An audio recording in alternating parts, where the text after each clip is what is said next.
Ako, vy ste, takto, my vám to skrátko povieme, toto bola škola, ktorá, môžem, ja mám hore ruku. Ďakujem. Toto bola škola, ktorá, chalani, platí to aj pre vás, o ktorej sa proste písalo, možno, že vy ste mali pocit, že je to zlá škola, že sa chodia policajti a tak.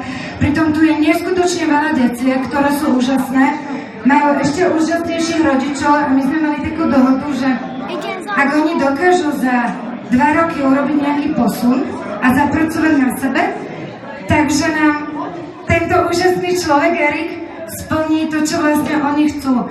A z 3 hviezd ste vy 1. Kmeťo to už bol, vy ste ešte väčšia. Len škoda, že ste nemohli prísť stredu, ale aj tak. Decka, to je preto, že máme taký projekt, že učiť sa oplatí, že? Takže, kým odovzdám slovo, ja vôbec neviem, čo mám rozprávať, lebo 50/50 som bola, že nepríde.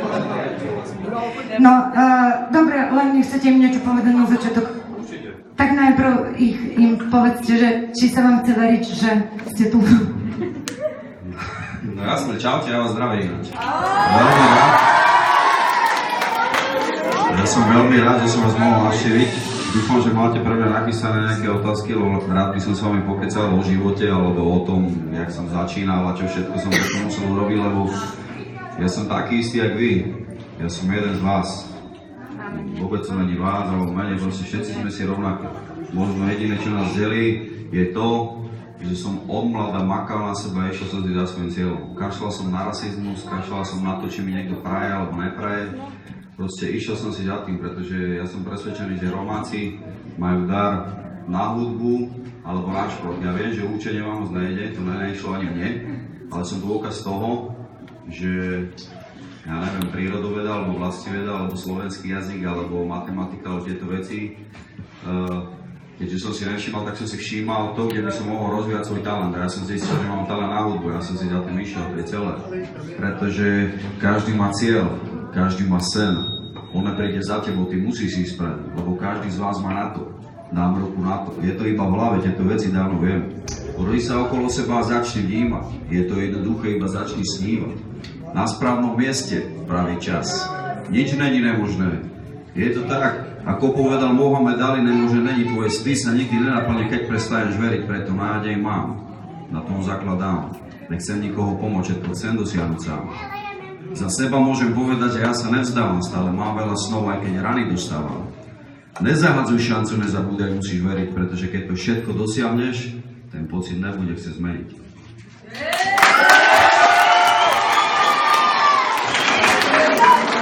A čo, nejaká otázka by bola?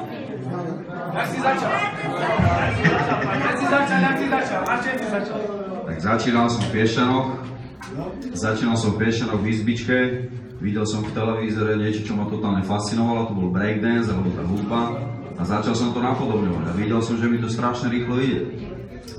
Veľa ľudí na škole, alebo hoci, kde sa mi smialo, ma zatracovalo, že prečo to robíš, na čo to robíš, ale ja som to robil, vieš prečo? Pretože som sa pri tom cítil šťastný. A toto by som odporučil aj vám. Nenechajte si zobrať vaše šťastie. Keď vás robí niečo šťastným, tak proste to robte, pretože to je podstata života, aby ste ho prežili v šťastí. A nezabúdajte na to, že musíte ísť oproti šťastiu. To šťastie vám do huby nepadne. Keď budete sedieť doma, tak šťastie nepríde. Ale všetci sme šťastení, verím doma. A každý si musí ísť oproti šťastiu. Výhovorky sa nerátajú. Ja som mal tiež kedysi výhovorky, ale povedal som si, že nebudem mať výhovorky. Pôjdem oproti šťastiu každý deň, každú minútu a dám do toho všetko. Pretože to je moja podstata života. Nič sebe nepotláčajte. Keď chcete niečo urobiť, nejaký svoj sen, ktorý máte, tak poďte si za tým, pretože uberie, ja neviem, 50 rokov a už bude neskoro. Lebo to je pre teba. Ešte nejaká otázočka? No dajte. Nehamite sa. Ja sám. Ale ovplyvňoval som sa samozrejme aj teba, keď som teraz stretol a niečo mi ukážeš a tu bude sa mi to páčiť a budeme sa spolu stretávať, tak ma ovplyvníš. Takže ja sa stále stretávam s ľuďmi, ktorí mi môžu niečo dať. Potom to je, že aj vy, keď chcete niečo rozvíjať, niečo v tom obore sa stretávate s lepšími, ktorí sú od vás, pretože tí vám niečo môžu dať. Nikdy sa nestretávate s horšími a neberte si príklad z horších. Oni sa napríklad pýtali predtým, neviem, kde ste tie menšie deti, že ja sa opýtam teda za vás, tých menších. Oni si to aj písali, ale že vám to odozdajú dole, to máte. Kedy ste prišli na to, že viete spievať a kto vás v tom posunul, lebo sám ste asi nedokázal preraziť? Ja som si povedal, že viem spievať, hotovo. To celé skončilo. Všetci si musíte povedať, že som najlepší. Hotovo. Lebo keď začnete veriť, že nie ste dobrý, tak to aj bude.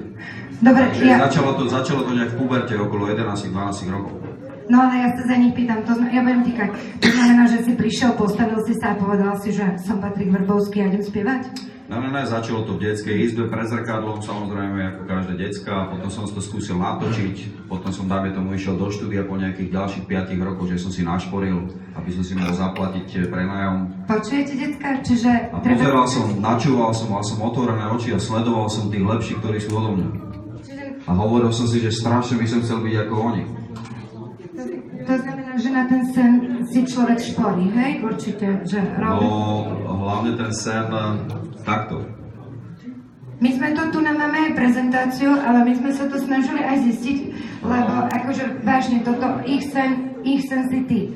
A snažili sme sa vypatriť, kedy došiel ten zlom, že aha, človek si povie, že viem spievať a dokážem to. Že kedy, to je pre nich taký posun, toto by sme chceli vedieť. Ja neviem, kedy prišiel zlom, asi vtedy, keď som sa narodil, ja to takto beriem, pretože u mňa je každý deň nejaký zlom. Ja si stále idem za svojou hviezdou a stále idem keby za svojím snom, pretože každý deň sa to nejak mení, pretože čo to znamená, že prišiel zlom, ja neviem, že v 20-ke ja už som sa na to vykršľal, ne, ja idem stále, pretože teraz pred chvíľou som to hovoril, podstata môjho života je to, že idem šťastiu oproti a pôjdem do smrti. Presne tak, teraz ma začal baviť box, tak robím box, dajme domov. Ale podstata môjho života, ak som to ja pochopil, že idem šťastiu oproti. A každý jeden z vás, kto je tu, sa narodil preto, aby sa mal lepšie, alebo aby preto, aby išiel šťastiu oproti. A jednu vec si treba uvedomiť, to som povedal aj pred chvíľou. Keď budeme sedieť doma a vyhovárať sa, tak sa nič zlomovo nestane. A ja viem, že Romáci to majú v sebe, že sú nahnevaní. Ja som bol tiež nahnevaný. Ale som to zlomil. Ale títo ľudia nie sú nahnevaní. Ne, nemyslím to takto. Myslím to tak, že Romáci v tejto spoločnosti to majú ťažšie ako bieli. Pretože oni, keď niečo dokážu, tak je iný meter na nich, ako keby. Musia to 3-krát viacej urobiť, aby ľudia spozornili. A my by sme boli radi, aby Slovensko vedelo, že práve tých športov je.